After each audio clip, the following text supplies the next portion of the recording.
ரசம் வைக்க போகிறேன். இன்றைக்கி ரசம் தான் எங்கள் வீட்டில். ரசம் வச்சு காடை ஃப்ரை செய்ய போகிறேன். காடை பொரிக்க போகிறோம். சிக்கன் 65 மாதிரி பொரிப்பேன். இது ரசத்துக்கு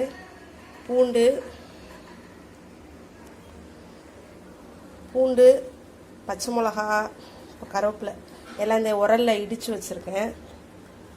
ஏன்னா நான் இதில் இடித்து தான் செய்வேன் ரசம், அப்போ தான் நல்லா டேஸ்ட்டாக இருக்கும்னு சொல்லிட்டு. இங்கே தாளிக்க பெருங்காயத்தூள், அதில் மஞ்சத்தூள், மிளகு சீரகத்தூள், இது காஞ்ச மிளகா, அதுவும் பொடியாக கிள்ளி போட்டு தட்டி வச்சுருக்கேன். ஏன்னா காஞ்ச மிளகா நிறையா போடுவேன் ரசத்துக்கு, அப்போ தான் ரசம் நல்லா டேஸ்ட்டாக இருக்கும்.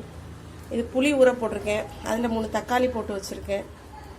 இப்போ இதோடு சேர்த்து புளியை நல்லா கரைச்சிக்கிட்டு மற்ற இந்த பொருளெல்லாம் அதில் தூக்கி போட்டு ரசம் வச்சிட வேண்டியதுதான். ரசத்தை தாளிக்கையில் இப்போது ரசத்துக்கு புளி தக்காளி நல்லா கரைச்சிக்கிட்டாச்சு. இதில் காஞ்ச மிளகாயை போட்டுடலாம். என்ன இவ்வளோ போடுறேன்னு பார்க்காதீங்க, நான் நிறையா ரசம் வைக்கிறேன். ஏன்னா எங்கள் வீட்டில் ரசம் எல்லாருக்கும் ரொம்ப பிடிக்கும். அதனால் 2 நாளைக்கு தேவையான ரசத்தை வச்சுருவேன். 2 நாள் ரசம், இந்த ரசம் 2-3 நாள் வச்சுருந்தாலும் கெட்டு போகாது, அப்படியே இருக்கும். இந்த பெருங்காயத்தூள் மட்டும் தாளிக்கையில் போட்டுக்கலாம். இது பூண்டு, பச்சை மிளகா இதெல்லாம் அப்படியே போட்டுடலாம்.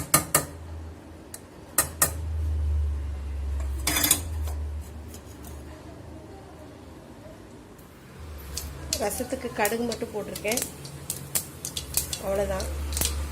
கடுகு உளுந்த பருப்பு தேவையில்லை. கடுகு பொரிஞ்சதும் கருவேப்பிலை,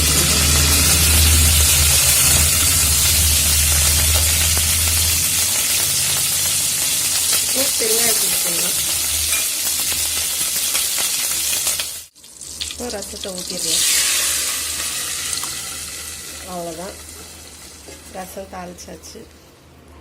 தேவையான அளவு தண்ணி ஊற்றியாச்சு. இப்போ ரசம் நல்லா முறைச்சி பொங்கி வரவும் கொத்தமல்லி தழை போட்டு ஆஃப் பண்ணிடலாம். ரசம் முறை கட்டிருச்சு. இப்போது கொத்தமல்லி தலையில் போட்டுடலாம். அடுப்பை ஆஃப் பண்ணிடலாம். அவ்வளோதான், ரசம் ரெடியாகிவிட்டது.